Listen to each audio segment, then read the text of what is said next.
Now, shocking figures from the UK reveal that for the first time since World War II, the poorest in the country cannot afford the recommended number of calories needed to maintain their body weight. Amina Taylor looks at yet another blow for Britain's most vulnerable.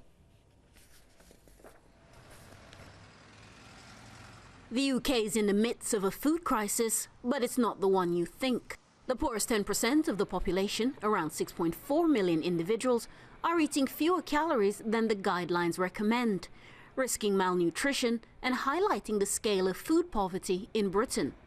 The figures should be 2,080 calories daily, but the average for the poorest is 1,997.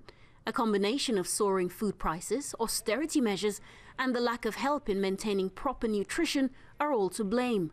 This report confirms what people have long thought. We've seen a real collapse in living standards in this country, nearer 20% since the onset of the financial crisis in 2008. The majority of these people are actually in work, or one of the parents is in work.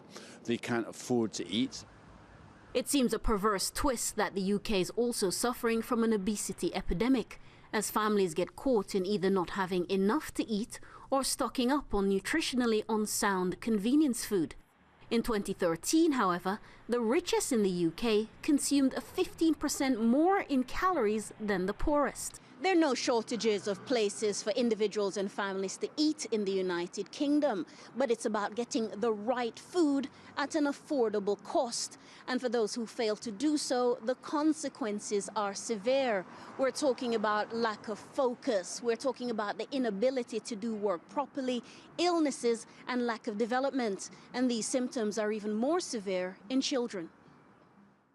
A government spokesperson disputed the way the stats from the Family Food Report were being interpreted, but said help was at hand for the most vulnerable. The reports which are accompanying all this indicate, particularly single parents in work, struggling to feed their kids, and they themselves going without food in order to put food in their children's plates. And it's a million miles away from the reality of someone like David Cameron or George Osborne, who are never going to worry about having to feed their children.